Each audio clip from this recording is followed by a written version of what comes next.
wa Muhammad sallallahu alayhi wa sallam ìkẹ́ Ọlọ́run àtọlọ Ọlọ́run kọlọn kó bá mú bá nẹbì àtàwọn ará ilé rẹ̀ àtàwọn sábẹ rẹ̀ àti gbogbo àwọn náà tá à ń gbìyànjú láti tẹ̀lé wọn tí ó fi dijọ́ gbẹ̀ndẹ̀ alkiyama. A tún dúpẹ́ fún Ọlọ́run ọba tó ṣe nírọ̀rùn fún wa láti pàdé lórí ètò lónìí ibi tí a ti ń sọ̀rọ̀ nípa kí l'Ọlọ́run wí kí l'Ànábì wí nípa ọ̀rọ̀ ìgbéyàwó àti ìdílé mùsùlùmí. A bí Ọlọ́run ọba àwa tí à ń wí àtẹ̀yin tẹ́ ń gbọ́ wa láti ilé Ọlọ́run kó mọ́sá san ẹnì kọ̀ọ̀kan wa ní ẹ̀san olóore láyé àti níjọ́ gbẹ̀ndẹ̀ alkiyama. Àwọn tí wọ́n so nígbọ̀wọ́ ètò wa tí wọ́n ní kí ládàá rẹ̀ kó lọ mọ bá àwọn òbí àwọn méjèèjì tí wọ́n ti wà níwájú Ọlọ́run. Ọlọ́run mọ́sá bá kẹ́ àwọn méjèèjì náà àti gbogbo àwọn òkú mùsùlùmí papọ̀. Àwọn náà tí wọ́n ń ṣe ìgbìyànjú lójú ọ̀nà títọ́ Ọlọ́run ọba Ọlọ́run kó mọ́sá bá wa lékún àrísìkí wọn. Ọlọ́run kó bá wa lékún àrísìkí wọn. Ipò gíga tí wọ́n tún fi ran Islam lọ́wọ́ ju bí wọ́n ṣe ń ràn lọ́wọ́ yìí lọ Ọlọ́run mọ́sá bá ṣe fún wọn. La ilaha illallah. Ní ìtẹ̀síwájú pẹ̀lú ètò wa lónìí a bẹ̀rẹ̀ pẹ̀lú kíkà tírà Bulughul Maram min Adillatil Ahkam, ibi tí àwọn hadisi lọ́kan ọ̀jọ̀kan tá a ti ń kà jáde fún wa nípa ìgbéyàwó àti ìdílé mùsùlùmí. Ibi tá a dé ibẹ̀ náà ni àwọn ìmọ̀ràn tá Ànábì wa Muhammad sallallahu alaihi wasallam tó fún àwọn mùsùlùmí nípa bíbá àwọn obìnrin lò láwùjọ wa. Àwọn obìnrin ẹni àpọ́nlé ni wọ́n o, àwọn obìnrin ẹni iyì ni wọ́n o. Àwa tá a jọ́kùnrin mùsùlùmí a gbọ́dọ̀ sí ń bi kéèyàn máa yẹ̀yẹ́ obìnrin o, a gbọ́dọ̀ máa ṣe àpọ́nlé àwọn obìnrin ní gbogbo ìgbà ni. Kódà tẹ́ ẹ bá lọ wo ní definition feminism táwọn kan dìde tí wọ́n láwọn ń jà fún ráìtì obìnrin, a ti wá rí i pé Islam gan ló ti jà fún ráìtì obìnrin láti ọjọ́ tó ti pẹ́. Ànábì wa Muhammad sallallahu alaihi wasallam tó bá jẹ́ pé feminism lẹ́fẹ́ máa sọ o, Ànábì gangan làkọ́kọ́ feminist tó pé Ànábì sallallahu alaihi wasallam wọ́n promote ráìtì obìnrin ni. Táwọn Ànábì bá sì gbọ́ pé nìkan ń fìyà jẹ obìnrin Ànábì ò ní gbà. Chapter yìí náà ni ó máa jẹ́ kó yé wa bẹ́ẹ̀ wípé gbogbo ráìtì tóbìnrin nídìí nínú Islam Ọlọ́run ti fún un. So ẹ̀yin obìnrin wa ẹ má ṣe àyọjú ràn, ẹ má nàjú lọ síbòmíì. Gbogbo bòmíì tẹ́ bá ń lọ tí wọ́n sọ pé àwọn bá yín defend right wọ́n kàn fẹ́ tàn yín ni. Kódà wọ́n tàn àwọn ẹlòmíì débi pé wọ́n gba Islam lọ́wọ́ wọn. Torí gbogbo nǹkan tí ẹ bá ti ń ṣe ẹlẹ́ni defend right obìnrin ẹ wá ń tako òfin Ọlọ́run àti t'Ànábì wa Muhammad sallallahu alaihi wasallam. Ẹ ra àwọn ẹlòmíì wọ́n ní kó kọ articles láti fi tako ọ̀rọ̀ Ọlọ́run àbí láti fi yí ọ̀rọ̀ Ọlọ́run padà láti pé àkáwọn fi favour western ideology láti fi defend àwọn obìnrin. A sọ fún àwọn obìnrin nídìí gbogbo eléyìí. Àwọn defense tí Ànábì ti ṣe fún yín nínú àwọn hadith tó pọ̀ ó ti tó. Ọlọ́run ọba kó ṣe ní ìrọ̀rùn fún wa. Àwọn àfáà wa tí wọ́n bá wa ka àwọn hadith látìgbà tí ó ti sí àwọn àfáà wa Sheikh Saad Sarumi ní Arand, Ọlọ́run kó bá san wọ́n ní ẹ̀san lórí. Imam Kashfu Shat, àfáà wa Nasiruddin Ọlárẹ̀wájú Akalambi. So lónìí tá a wá wà lónìí nísìn àti wà pẹ̀lú àwọn àfáà wa Sheikh Saad Sarumi, wọ́n ti dé padà sí àárín wa. Ọlọ́run kó bá wa ṣe àlékún dáadáa fún wọn. Àwọn náà ni wọ́n bá continue pẹ̀lú hadisi tó kàn nínú tírà Bulughul Maram tí à ń kà lọ. Bismillah. Alhamdulillah wassalatu wassalamu ala rasulillah wa ala alihi wa ashabihi wa ba'd. Assalamu alaikum wa rahmatullahi ta'ala wa barakatuh. Alaikum assalam wa rahmatullahi wa barakatuh. Arúgbó fún Ọlọ́run ọba, ẹ̀yin Ọlọ́run ọba tí ọlá rẹ̀ tí wọ́n ṣe fún Annabi Muhammad sallallahu alaihi wa sallam fil mala'il a'la 'inda malaika tí wọ́n ṣe fún Annabi níbi àyètọ́ ga lọ́dọ̀ malaika ni kọ́lọ̀ bá ń bá ní Muhammad. Àṣẹ́kùbọ̀ salatu kuma bá wọn sahaba,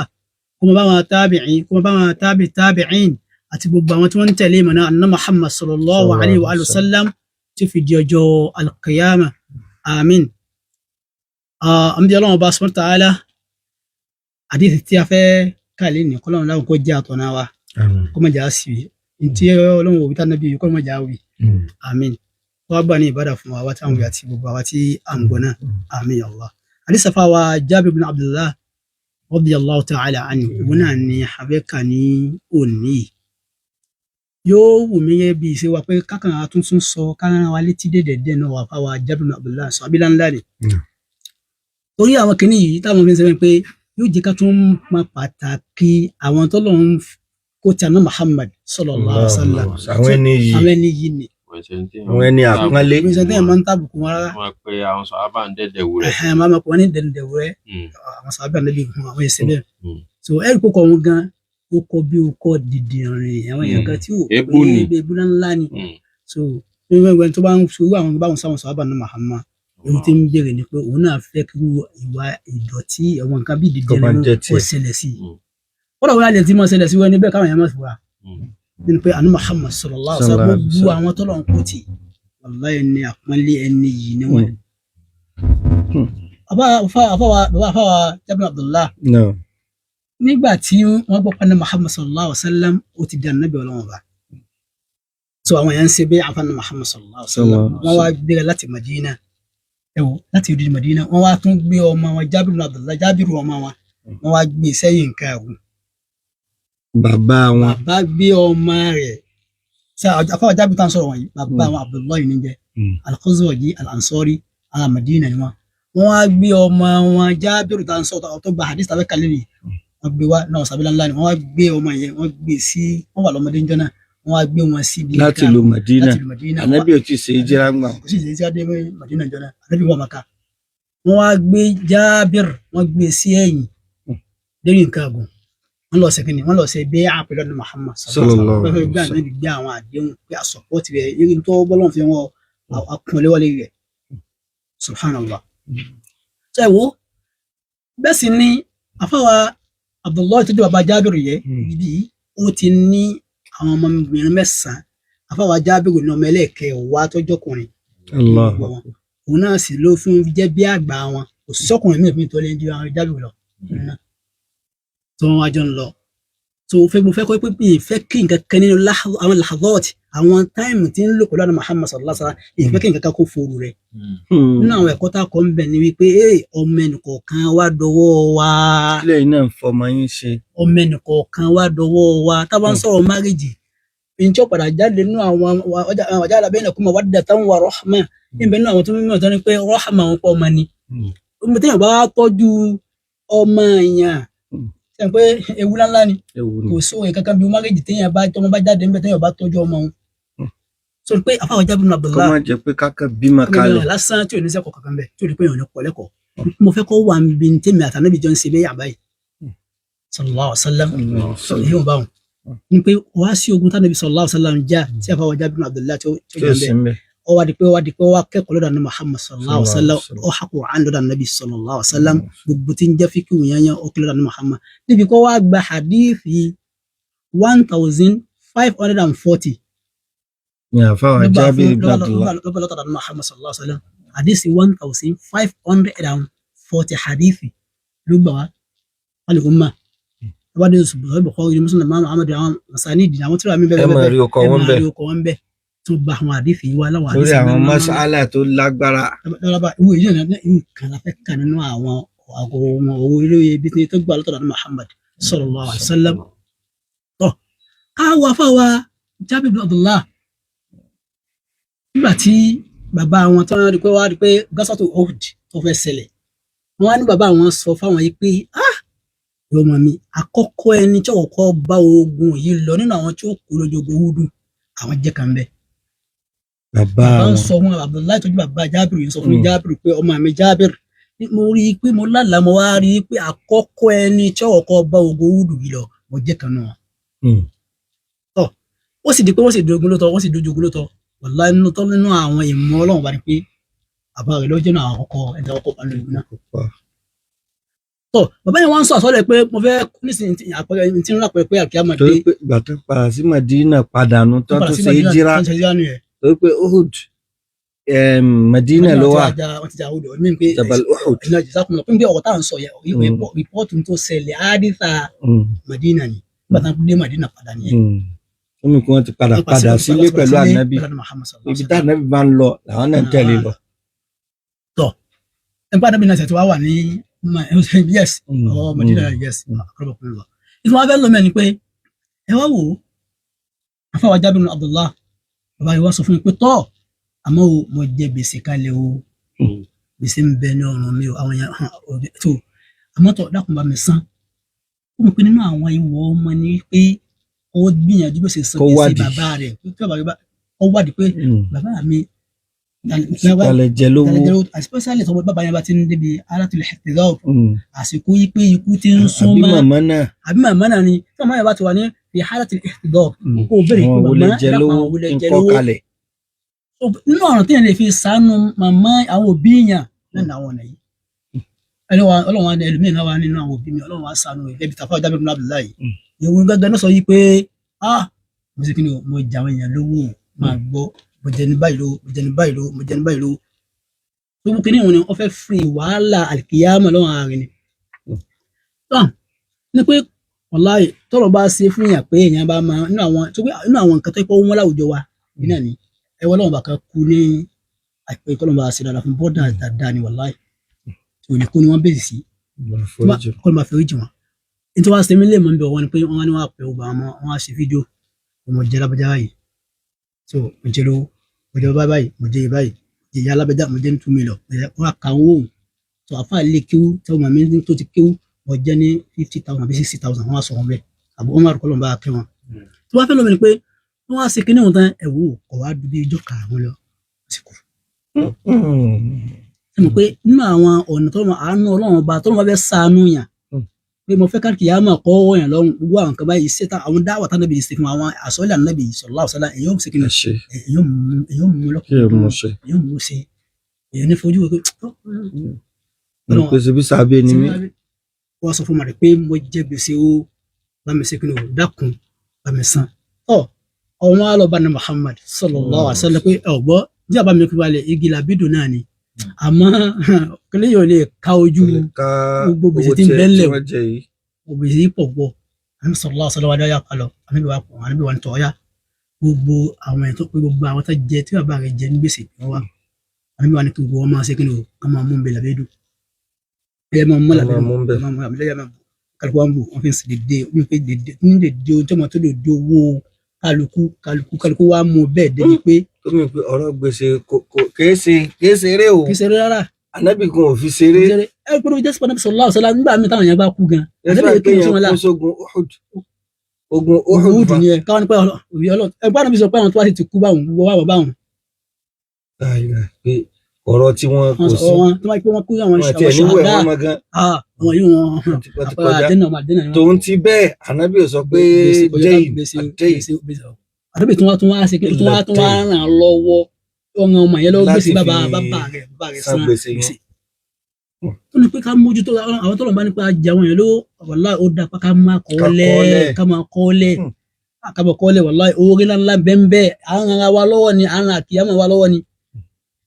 àbí ṣe ó tó kéèyàn gbé sí status gan torí àwọn míì wà téèyàn jẹ ló téèyàn rántí mọ́ o téèyàn lè gbé sí status pé ẹ dákun gbogbo ẹni tí ń bá jẹ lówó tí wọn náà ń rí status báyìí dákun rán mi létí sísítà wa kan náà kí n kọ́ kalẹ̀. sísítà kan dáadáa kan náà ó kú láìpẹ́ yìí kọ́nà kó wa kẹ́ sísítà Fadila àbí kan ní pé báyà sísítà Fadila áfíìlọ̀ ni sísítà náà wàláhì ẹni dáadáa ni wọ́n kọ́ wọn ní áfíìlọ̀ dáadáa ọkọ rẹ̀ wá gbé síbi status pẹ̀tọ̀ ìwọ́n tó bá ti jẹ̀yàwó mi lówó àtọ́bẹ̀ tí àwọn mi bá jẹ lówó dákùn tó wọ́ lọ́wọ́ ẹlòmí ọ̀rọ̀ mọ̀ pé ẹni yìí ti kú gan ẹnu kó kàn gbé síbi ẹ̀hún bẹ́ẹ̀ pé ọ̀rọ̀ tẹ́ sọ ohun tó ṣe pé pàtàkì tó ẹja máa ṣe bẹ́ẹ̀ ẹnu kan tí wọ́n ti kú ni. má sì rí nírí pé òwò ti jẹ lọ́nu ọ̀ jẹ lọ́wọ́ owó lówó dápadà fún wọn ò jẹ lọ dákùn tó wọ́ lọ́wọ́ tó pé kíní òun náà ni àwọn tó bá wà lẹ́yìn wọ́n máa fi sọ́tọ́ kalẹ̀ lẹ́yìn wọ́n máa fi sísẹ̀ mí then Ghana tún ni yóò jẹ ìyọ ẹni tó ń kó ní wàhálà. ìwọ tó ń bá jẹ ló má bínú pé ìnira létí má dákun rán létí. láwùdà púpọ̀ pé ẹjẹmílẹ̀ àfi tó bá ti yọ̀ǹda rẹ̀ lókù. ẹjẹmílẹ̀ báyìí o subhanallah tó ní pé àní Muhammad sallallahu alaihi wasallam ọwọ́ bá a san káfí lè mọ bí ewu gbèsè ṣe rí.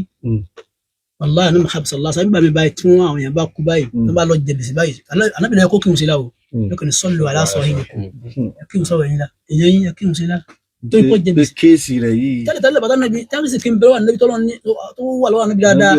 nígbà máa bóyá ẹlòmí ti tẹ sallallahu alaihi wasallam ẹlòmí ti tẹ gbogbo mi nínú owó fún rahim àníbi aláàánú ni so ní pé afáwọ Jabir Abdullah àwọn adúmbẹ̀ wọn náà àwọn wà so nínú àwọn tó yẹ pé wọn gba hadith lè wa wọn wà náà sahaba ní Muhammad sallallahu alayhi wa sallam hadith náà ni pé wọ́n ní عن جابر رضي الله عنه قال كنا مع النبي صلى الله عليه وسلم في غزوة فلما قدمنا المدينة ذهبنا لندخل فقال صلى الله عليه وسلم أمهلوا حتى تدخلوا ليلا يعني إشاء لكي تمتشطوا الشعثة وتستحدوا المغيبة متفق عليه صلى الله عليه وسلم هو ده ابن عبد الله وني نجوكا كنا مع النبي صلى الله عليه وسلم عم بقولوا أن محمد في غزوة nínú àìkan nínú àwọn ogun nípa Ànábì náà wà nínú ogun yìí wọ́n jẹ́ olùjagun ni àwọn onímọ̀ ni pé ogun tí a fọwọ́ Jabir Abdullah ìjà pẹ̀lú àná Muhammad 29 ogun ni kò sí ogun tó wáyé pa Ànábì ìjà báyìí tó pé 29 tánàbí náà wà mẹ́ báyìí tánàbí pàtẹ́kì mi báyìí tí a fọwọ́ Jabir Abdullah tó sì mẹ́ 29 ogun àwọn àpẹkẹ yẹn ṣe sábẹ́ kì í sọ̀rọ̀ eré ṣeré kọ́ so sábẹ́ ńláńlá náà sábà ní Muhammad tó ní ó nípa gan àrírí pa wọn náà láǹkà yìí so wọ́n jáde pẹ̀lú àná Muhammad bí ogun tí à ń sọ yìí wọ́n ní pé falamma qadimna al-Madina wọ́n ń darí padà bọ̀ wá sí Madina jọ́nà tó wá dé Madina dhahabna linadkhul àwọn òpótọ́ ìdíkà máa lọ kákàlùkù máa balẹ̀ rẹ lọ ẹwù ẹ̀kọ́ ńláńlá kíkàlùkù ṣe kí ló kíkàlùkù máa wọlé tọ̀ àwọn ìyàwó rẹ̀ ní Muhammad sallallahu alaihi wasallam ẹ̀pẹ́ ń sọ ẹ̀lẹ́kan níbi feminism pa níbi ló protect interest obìnrin jù kò tí ì sí ẹni náà kò tí ì sí láyé in history nínú history yóò pé ẹnìkan ó protect interest obìnrin tó tọ́ ní Muhammad sallallahu alaihi wasallam ẹ̀wù àtòrí lára rẹ̀ kọ́ àwọn kan ní kẹ́ máa lọ síra álẹ̀ Ànábì sì ní kẹ́ máa bu ara yín ta ní protect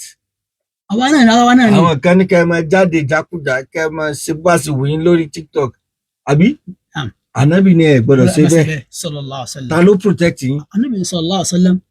torí pé kí ni àkọ́kọ́ ni pé ẹ̀yin náà wò kátà kọ́kọ́ wò wò náà ẹnìkan sọ̀rọ̀ ẹnìkan ọ̀rọ̀ làákàyè ó ní kí ẹ bá fẹ́ ra búrẹ́dì kí ẹ wá rí búrẹ́dì tí wọ́n sílẹ̀ búrẹ́dì kan ti sílẹ̀ tó bá tẹ̀ tó wá sásìkò ọyẹ ó bí ó ṣe gángan kú gan ǹjẹ́ ní tó fẹ́ jẹ́ wọ́n gbádùn búrẹ́dì wọn gan tó àti búrẹ́dì tó wá wà nù láìlọ́ọ̀nù tán pákéjì dáadáa èwo ló dùn rí tòun náà ni tó ní pé bẹ́ẹ̀ ni àpẹẹrẹ ara tó máa ń sílẹ̀ yóò gan kò ní lẹ̀ dáadáa èyí tó ń kọ́ fà wọn ẹ̀ rí i pé yóò lẹ̀ nípa ní Muhammad sallallahu ó protect interest obìnrin Ànábì sallallahu alaihi wasallam ìwọ̀n sọ níbi ìwọ̀n sọ pé ó ní bàtà ọdún kan fẹ́ wọlé báyìí ọkọlọ sallallahu alaihi wasallam Ànábì pé àmúhìlù pé Ànábì ní ẹsẹ̀ sùúrù díẹ̀ ẹ lọ àwọn àyàwó yín lára ẹ má sáré wọlé báwọn náà ẹ má wọlé báwọn náà ìyẹn wọlé gíjà lẹ́kan náà ẹ má fẹ́ bẹ́ẹ̀ sí àti ẹ̀mí àtẹ́rẹ́ bẹ́ẹ̀ bá wọlé ilẹ̀ ti sọ àbí àmọ́ ẹ má wọlé tàwọn àyàwó yín báwọn náà ẹwọ ní àwọn ẹ̀kọ́ o ẹ má wà létà àwọn ìyàwó ibẹ̀ náà lóòótọ́ àwọn ìyàwó náà máa retí ọkọ wọn àbí kàtà ìtàn máa mọ̀ pé wọ́n ti ṣe kí ni wọ́n ti dé gan. ẹ wọlé pẹ̀lẹ́pẹ̀lẹ́ ẹ bá fẹ́ wọlé Ànábì wa ẹwà wọ Ànábì Muhammad sallallahu ó ní pé hatta tadkhulu laylan ó ti pẹ́ wọlé ló títẹ̀ fi wọlé ló wẹ̀ pé ẹ ṣe sùúrù dẹ́ yáni ìṣá ń pé ní ìṣá yìí ń pé kọjá pé àsìkò ọwọ́ ìṣá yìí ni àwọn onímọ̀ ni pé yusuf ní fẹ̀mí ọmọ Allah ta'ala pé ó já sí pé ó mọ̀ jẹ́ pé bí àárín òru ọmọ jẹ́ pé ọwọ́ gbẹ̀yìn òru ó jẹ́ pé ọwọ́ bí àìṣá then ibi ìlọ́wọ́ lára yẹn àwọn ẹ̀kọ́ kan bẹ káàdì fẹ́ kọ́ wa lára tó fẹ́ kọ́ wa ń bẹ níbi fẹ́ kọ́ wa láwọn ẹ̀kọ́ kan níbẹ̀ ni wọ́n yẹ pé líkè tẹ̀m̀tẹ́ṣetọ́ aṣáàfà tó pé obìnrin tó yẹ pé irun rẹ̀ ti ta kókó àbá sọ pé nínú àwọn àdámọ́ obìnrin tó kó bá ń bẹ pẹ̀lú rẹ̀ so tó yẹ kó obìnrin tó bá gbáfẹ́ dáadáa ẹ̀mẹ́ bá máa tún yẹ máa tún ẹ̀ṣẹ̀ yẹ máa ṣe gbẹ yẹ máa wẹ̀lẹ́ mẹ́wàá yẹ máa lu pẹ̀fúm tó pọ̀ tó mọ̀ pé bàbá aláwọ̀ fẹ́ dé nìsín àbí ẹ̀kọ́ ni ẹ̀kọ́ náà àwọn ẹ̀kọ́ tí àmọ̀wá dàmọ́ ń kọ́ ara ní pé ká tọ́jú ara wa kalẹ̀ ká tún wa ṣe ká lo pẹ̀fúm nínú ilé garment of compassion tó bẹ́ẹ̀ kọ́ sí ní àwọn ẹ̀kọ́ tó kọ́ wa nìyẹn so pé ká túnra ṣe kọ́kọ́ wa wọlé kínú rẹ̀ dùn ó tún wá wọ irun wọn báyìí pé báwo la dìrun ilé kò sí nílẹ̀ tẹ́lẹ̀ aláàbọ̀ dìrun yìí ọmọ tribe wọn wọ̀ àbí àwọn mìíràn kọ́ yìí ni àmọ́ kéèyàn wá rí àwọn èèyàn kéèyàn sí kìnnìkan kéèyàn fẹ́ lè máa bì àdúgbò sọ̀rọ̀ lásán ẹ̀ pé wọ́n yìí yóò tú ó lè fa hatred pé lábàjá pé yáà ní kí n fẹ́ àwọn mi kíákíá o ọgbọ́n tó bá dá sí ni wọ́n á gbà sí eléyìí ọ̀gbọ́ ilé máa bí ilé máa ilé ti pọ̀ àkínwá wọlé kí n máa kékeré látọ̀ tí mo ti dọ̀rọ̀ báyìí òun tí mo gbọ́ yìí tẹ̀ wá gbọ́dọ̀ ara mi mọ́ ọbẹ̀ ọ̀rọ̀ ìbáwọn. so Ànábì Muhammad sallallahu alaihi wasallam ó wá ní pé nítorí pé kí ni àṣà ẹni tí òun rẹ̀ ti ta kókó kólókóló kó pé wọ́n báwọn yóò lè ya wọn rẹ̀ tó kókó mọ̀ kọ́kọ́ ń bẹ̀rẹ̀ tẹ́lẹ̀ ní wọ́n ti dé wọ́n sáré gẹ́gẹ́ bí ìjà wọlé wá lọ́ra díẹ̀ fún àwọn ìyàwó sódà tí yóò fi lè sáré síkìnì yóò sáré ya wọn rẹ̀ bákan náà wọ́tẹ̀sítàhídà almọ̀gíbà tó owó bákan náà obìnrin yẹn yóò ṣe kíni o yóò lè ṣàtúnṣe yóò lè ṣe istihdadu yóò pa rẹ̀ mọ́ yóò ṣe kíni yóò lè fa gbogbo irun abíyá ni o irun abẹ́ ni o yóò lè gé kan náà ni gbogbo àwọn irun tó yẹ kí irun kúrò lára tó yẹ pé tó máa ń bẹ́ ń bẹ́ẹ̀ yóò máa jẹ́ sábà bíi bí à ń ṣe nǹkan yóò máa ń ṣèyàn ní èso ẹ̀ àbí tó máa fa sábà bíi ìkórè àwọn ẹni yóò lè ṣe kíni o yóò lè kókó ń bẹ. ibi náà la dùn sí lónìí pẹ̀lú gbọmọ bá dọ̀sẹ̀ tí ń bọ̀ ó dàbí pé ìtàn àfáwà Jábìr ibn Abdullah àti bàbá rẹ̀ ẹ sọ fún wa lẹ́ẹ̀kan tá a ṣàǹfààní púpọ̀ ń bẹ yìí òun ló tèkì táìmù wa púpọ̀ ní alẹ́ yìí àgbà tá a fi wá bọ́ sínú hadith àní lè kà ju ibi tí àkàyí náà lọ àwọn àlàyé lẹ́kùnrẹ́rẹ́ yóò máa wáyé lórí rẹ̀ ní ọ̀sẹ̀ tí ń bọ̀ pẹ̀lú gbọ́nà gbogbo àwọn tí a jọ bẹ̀rẹ̀ hadith yìí lónìí ẹ má jẹ́ ká gbàgbé láti join wa lọ́sẹ̀ tí ń bọ̀ àwọn àfáà àwọn àti sọ àwọn ẹ̀kọ́ tí ń bẹ níbi hadith yìí wọ́n ti sọ wọ́n kàn mú un jáde fún wa lẹ́yọ kọ̀ọ̀kan ni àmọ́ ní sọmrí èyí tá a sáàrí náà ni pé Ànábì sallallahu alaihi wasallam ó ṣàkólé kan àwọn obìnrin púpọ̀ ó sì fẹ́ kí a máa bá wọn ní dáadáa ló fi ní káwọn sàbẹ kan lọ́ra ká tó lọ wọlé tọ̀ wọ́n kọ́lọ́mọ bá kó sànù ẹnì kọ̀ọ̀kan wọn. nísìnyí báyìí a lọ sí second segment ibi tí àfáà Abdulsalam Aládòdó àti Ustaz Kamil Sodiq Danfulani tí wọ́n ti máa bá wa yanjú ọ̀rọ̀ lórí ìwé Garment of Compassion gẹ́gẹ́ bí wọ́n sì máa bá wa ṣe kọ́lọ̀ kó ṣe ní ìrọ̀rùn fún wọn. Bismillah.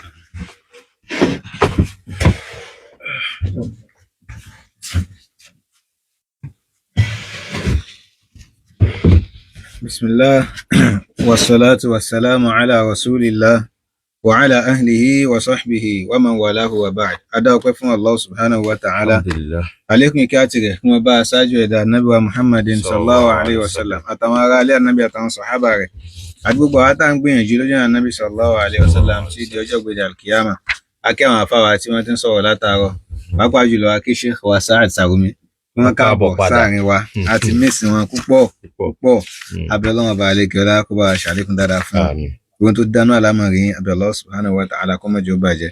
èyí tẹ́yìn náà tún ra wọ́ra bẹ̀rẹ̀ sọ́lọ́wọ́n bá pé ọlọ́run tó bá tún ṣe léyìí yóò dùn mọ́ mi Allah subhanahu wa ta'ala kó dákun kó bá wa ṣe fún yín. Naam bi'idhnillahi ta'ala ní ìtẹ̀síwájú pẹ̀lú tí a ti fi ń ṣàǹfààní lọ fún wa nínú ìwé Garment of Compassion tí àwọn barista wa kọ láti bí oṣù mélòó kan lẹ́yìn òun là ń ka àwọn reviews àwọn tí táwọn èèyàn sọ nípa ìwé nígbà tán kà so gẹ́gẹ́ bá a ti sọ pé lára tí Ọlọ́run fi sínú ìwé kíkọ àbí ká ní tírà kíkọ náà ni pé èèyàn kan èèyàn já wa dé rárá ọ̀pọ̀ èèyàn ẹ̀yin àgbàlagbà ọ̀pọ̀ èèyàn ní máa ń jẹ́ jàmọ́ so ẹ̀tẹ́yàn bá kọ nǹkan kò mí pé bó ṣe ti kọ́ tó ti orí kò ti parí kò mí ní kò ti parí èèyàn tún ní ìdí láti tún gbé síwájú àwọn nǹkan tọ́lọ́run tún fún àwọn lẹ́bùn pé káwọn tún mọ nǹkan tún gbé yẹ̀wò dáadáa bóyá àwọn táwọn náà ti kọrú nǹkan bẹ́ẹ̀ àbáwọn sọ pé àwọn náà ti ṣe irú iṣẹ́ tó jọ bẹ́ẹ̀ àwọn ni wọ́n á sọ pé n tẹ́ kọ yìí ẹ ṣe báyìí ẹ ṣe báyìí ẹ ṣe báyìí tẹ́ bá tún wò báyìí tẹ́ bá tún gbé gba ọ̀nà bíi yóò tún dáa àwọn barista wa ṣe bẹ́ẹ̀ wọ́n gbé fún àwọn èèyàn tó pọ̀ in fact àwọn èèyàn láti ká review wọn nísìnyí àwọn èèyàn forcing láti ká review so the last review náà ló kù káàkà lálẹ́ yìí so review tó jẹ́ the 15th review so ẹni tó kọ review eléyìí àwọn náà ni àwọn imam wa àwọn aṣáájú wa àwọn àfáà wa Imam Sani K. Yusuf kọ́lọ́n kó bá a ṣàlékún dáadáa fún wọn so àwọn náà jẹ́ imam ní ìlú Èkó ó kọ masjid wọn ní Alfauz Central Mosque Alfauz ibẹ̀ ni wọ́n ti ń ṣe ìmáàmù fún àwọn èèyàn táwọn Ọlọ́run bá àlékè ọlá náà sì ń lo àwọn náà ní sábàbí dáadáa fún ọ̀pọ̀lọpọ̀ àwọn èèyàn bá ṣe wọ́n ń ṣe iṣẹ́ dáwà gẹ́gẹ́ bí ìmáàmù tí wọ́n jẹ́ nínú mọ́ṣáláṣí tán kírun fáwọn èèyàn tán ṣe fúdùbà fáwọn èèyàn tán kọ́ àwọn ọmọ lẹ́kọ̀ọ́ ẹ̀sìn bẹ́ẹ̀ náà ni wọ́n ṣe tún ṣiṣẹ́ dáwà online náà. So àwa tá a bá ń fọ́lù wọn dáadáa lórí Facebook àbí orí àwọn social media platforms tí wọ́n wà á máa rí i pé lọ́pọ̀lọpọ̀ ìgbà wọ́n máa ń kọ àwọn articles àwọn náà máa ń kọ nǹkan dáadáa wọ́n sì máa ń kọ article nípa marriage wọ́n kọ nípa Muslim home bẹ́ẹ̀ náà ni wọ́n máa ń ṣe oríṣiríṣi lectures tó máa ṣe lectures náà wọ́n ṣe counseling fáwọn tí wọ́n bá fẹ́ wọnú ìgbéyàwó so àbáwọn tán bá ti wà nínú ìgbéyàwó tó jọ wípé bóyá gbọ́n mi sí omi ò tó ṣẹlẹ̀ láàrin ọkọ àti ìyàwó pàápàá jùlọ ní tó níbàtàn pẹ̀lú ọ̀rọ̀ ìbálòpọ̀ tí ìwé Garment of Compassion yìí tí ó focus lé lórí. There is a popular statement látọ̀dọ̀ Imam Sani K. Yusuf tó ń sọ pé sometimes àwọn obìnrin mọ bẹ́ẹ̀ lọ àwọn ọkọ wọn pé ṣé is sex food so ń jẹ ní ìbálòpọ̀ ni Imam sọ pé it is food it is more delicious more delectable more sweet than food. Ìtàn sọ yìí nǹkan téèyàn torí ẹ̀ fẹ́yàwó gan náà nù. Ó kọjá pé kí ẹ mọ bèèrè lọ́yàn pé sóúnjẹ ni ká ní pé n tó fẹ́ gbọ́nù ìdáhùn sí béèrè pé sóúnjẹ ni oúnjẹ ni so kìí ṣe nǹkan tí èèyàn gbọ́dọ̀ fi ọwọ́ kékeré tí èèyàn gbọ́dọ̀ fi mú Ọlọ́run kó bá aṣàlékún dáadáa fún un. So wọ́n wá kọ wípé as a follow up to his best selling Halal Intimacy, Garment of Compassion is no doubt a compendium of topical issues in marriage. While the former addresses sexual specifics, the latter focuses on marital generics. So wọ́n sọ wípé ìwé Garment of Compassion yìí àwọn Barrister Ibn Abdullah As-Sudaisi wọ́n kọ tẹ̀lé ìwé Halal Sex and Intimacy bẹ́ẹ̀ ni. So ìmáàmù wọn ṣàlàyé pé bó tilẹ̀ jẹ́ pé ìwé Halal Sex and Intimacy òun fókọ̀sì lórí pé bó ni ọkọ àti ìyàwó ṣe ní ìbálòpọ̀ lọ́nà tí Ọlọ́run bá àlekè láti Ànábì sallallahu alaihi wasallam fọwọ́ sí àti àwọn tips and tricks wọ́n ṣe máa ń sọ tí ó jọ wípé ọkọ àti ìyàwó bóyá àwọn tó ṣe wà nínú ìgbéyàwó tẹ́lẹ̀ àbáwọn tó ṣe ẹ̀fẹ́ fẹ́ra tó fi mọ̀ nípa tí ń jẹ́ kókó ìbálòpọ̀ gangan eléyìí ti tiẹ̀ òun àdírẹ́sì Garment of Compassion àdírẹ́sì ọ̀rọ̀ tó jọ mọ́ ìbálòpọ̀ àkọ́kọ́ then ọ̀rọ̀ tó jọ mọ́ ọ̀rọ̀ pé ìbáṣepọ̀ láàrin ìbálòpọ̀ yàtọ̀ sí ìbáṣepọ̀ láàrin ọkọ àti ìyàwó bó láàrin wọn ó ṣe dán mọ́rán torí pé lára àwọn tí wọ́n ka ìwé Halal Sex and Intimacy tẹ́lẹ̀ nígbà tí wọ́n ka tán Barrister gba àwọn reviews kọ̀ọ̀kan wọ́n gba àwọn suggestions àwọn feedback ẹtún wò báyìí ẹtún ṣe báyìí ẹ ti kọ nípa kan báyìí àmọ́ nǹkan báyìí ẹ bá wa wòye sí nǹkan báyìí náà máa ń ṣẹlẹ̀ láàrin ọkọ àti ẹ bá wa wòye sí ọ̀rọ̀ sex tẹ́ sọ yìí ń tó tọ́ ó yẹ kí ẹ máa explore àmọ́ incompatibility máa ń ṣẹlẹ̀ láàrin ọkùnrin mi sóbìnrin mi ìmí ò nífẹ̀ẹ́ rẹ̀ mi ò ní nífẹ̀ẹ́ rẹ̀ ẹlòmíràn bí ó ṣe nífẹ̀ẹ́ rẹ̀ ó ṣe é kọ́ ẹlòmíràn tó yẹ pé kò rẹ́dì pé òun fẹ́ gbẹ́kọ̀ọ́ kí ni a lè ṣe nípa irú àwọn agbọ́nrin wọn ní ìwé Garment of Compassion yìí lọ́lọ́run á fi ṣe ní kíkọ nírọ̀rùn ní kíkọ rẹ̀ lọ́lọ́run fi ṣe nírọ̀rùn. So ká tó tẹ̀síwájú pẹ̀lú ìyọ̀ǹda lọ́dọ̀ Ọlọ́run bàbá tá a bá fẹ́ pè wọlé láti dá sétò àbí láti béèrè kan tàbí kejì a lè pè wá sórí 09072386975 09072386975 tàbí ká pè wá sórí 08134644877 08134644877 náà fáwọn Fúlàní. Kí Ọlọ́run bá kó dákun kí ó bá ṣe àlékún kí àti ìgẹ̀ fún aṣáájú wa Nábì Muhammad sallallahu alaihi wasallam àwọn sọ̀hábí ànábì àti gbogbo àwọn tí wọ́n tẹ̀lé ànábì sallallahu alaihi wasallam lójú ọ̀nà dáadáa kí Ọlọ́run bá kó dákun kó kà wá náà kún inú wọn. Imam K. Yusuf kọ́lọ́run bá ṣe dáadáa fún wọn aṣáájú dáadáa ni wọ́n a sì mọ̀ wọ́n sí dáadáa. Nínú ọ̀rọ̀ tán sọ yìí ẹ rí wípé ìwé yìí follow up tó lágbára ni nínú ọ̀rọ̀ wọn follow up tó dáa púpọ̀ ni ó sì wá kó àwọn nǹkan tó kẹnu sínú tó jẹ́ pé òun náà láà padà mọ́ pẹ̀kẹ́lù láìpẹ́ torí ẹlòmíì máa ń wò pé bẹ́ẹ̀ ṣe sọ lẹ́ẹ̀kan wípé ọ̀rọ̀ bá lò pọ̀ pé wípé kò nídìí ní abákan ti ṣe lẹ́ẹ̀kan láàrin ọdún kan ó ti tán náà nù ẹlòmíì gan ìgbà tó bá fẹ́ bímọ nìkan ni àmọ́ ìgbà tí wàhálà bá wa ṣẹlẹ̀ nulẹ̀ tán bá rojọ́ lọ tán bá rojọ́ bọ̀ ẹ padà wá rí wípé ojú kan náà lọ̀rọ̀ yẹn kú sí wọ́n kàn ń yà káàkiri àyàbá ló pọ̀ àmọ́ tẹ́ bá padà wá di pé ọ̀rọ̀ yẹn wá kára ọmọ kọ́nà wá discover pé ọ̀rọ̀ bá ló pọ̀ gangan ní dá wàhálà lẹ̀ ìgbà míì ó lè jẹ́ látọ̀dọ̀ ọkùnrin ìgbà míì ó lè jẹ́ látọ̀dọ̀ obìnrin ìgbà míì ó lè jẹ́ àárín àwọn méjèèjì gan-an so àmọ́ tẹ́lẹ̀ ẹlòmíì ò mọ̀ wò pé bí ìsìlámù dá sí irú nǹkan bá ìsìlámù dá sí o àmọ́ ọ̀nà wo ni ìsìláàmù gbà dá sí tá à ní di àṣà ajáta àbí kí wọn máa ṣe níṣe bí ẹranko, òun làwọn ìwé yìí wá gbé wá.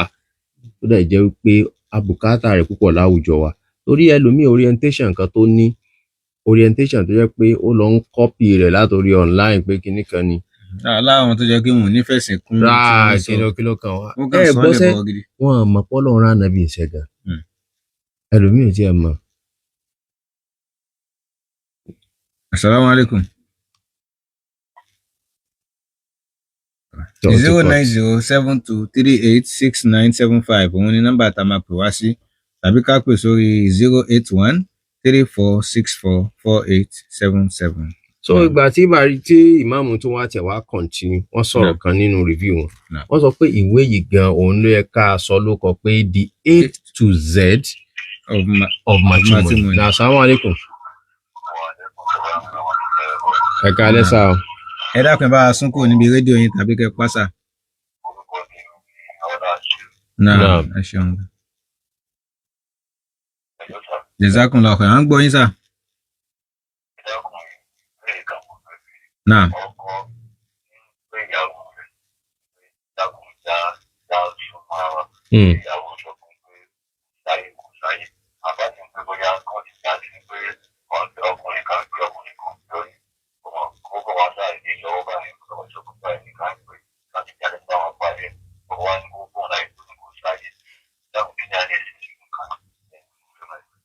Jazakumullahu khairan.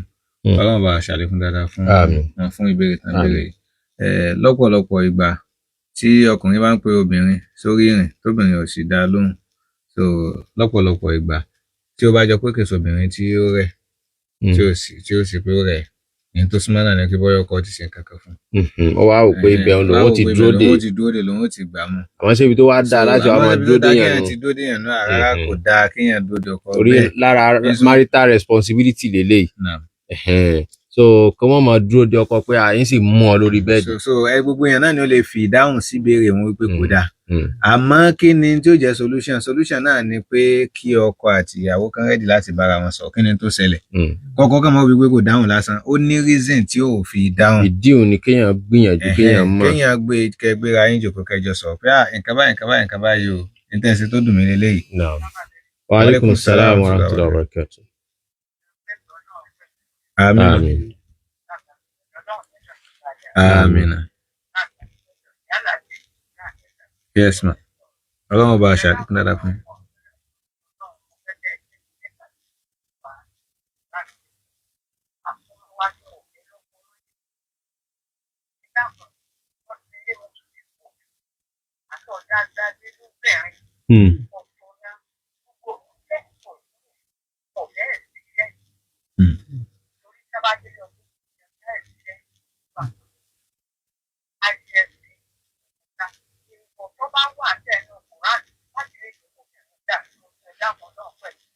Àmín.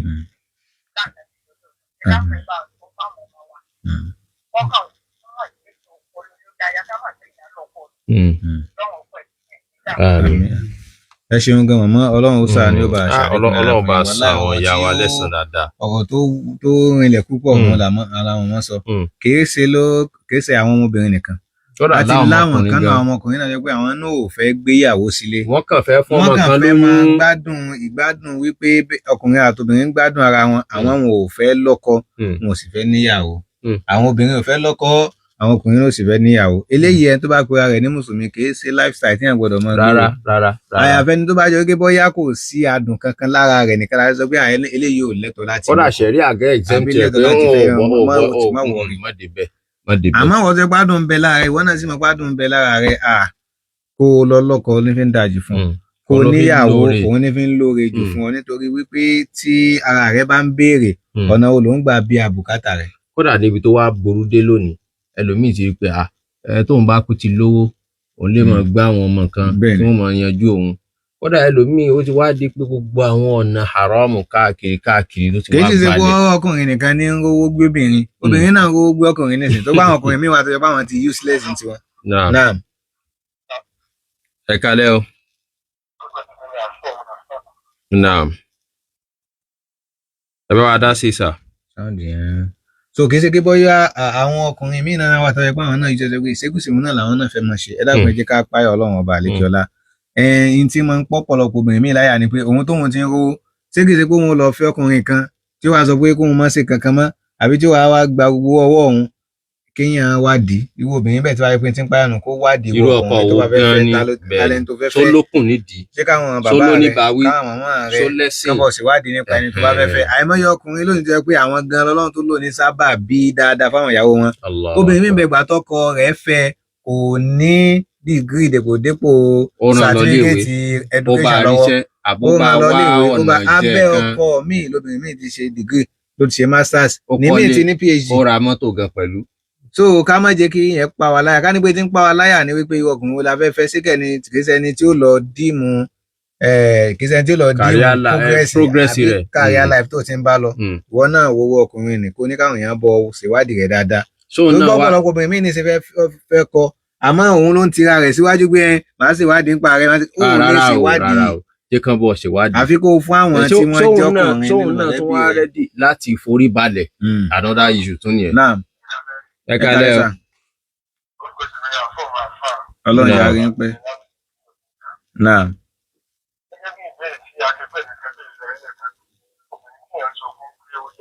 náà.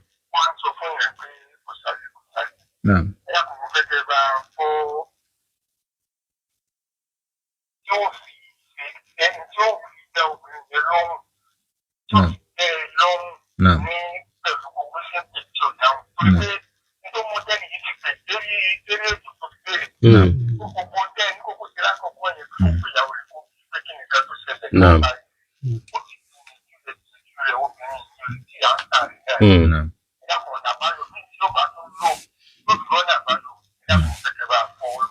Jazakumullahu khairan láàrin ìṣẹ́jú kan tó kù òun náà ni wípé ìsúnmọ́bìnrin kì í ṣe ìgbà tí wọn bá ní bùkátà sóbìnrin tí wọn fẹ́ súnmọ́bìnrin lẹ́yìn ó máa pèsè rẹ̀ kalẹ̀ ẹ̀yin ó ti máa pìpíà rẹ̀ kalẹ̀ láti ìgbà tó ti pẹ́ for example ní ìṣẹ́ni tó bá ní lọ́kàn pé àyàwó òun fẹ́ súnmọ́ tó bá délé lálẹ́ òní o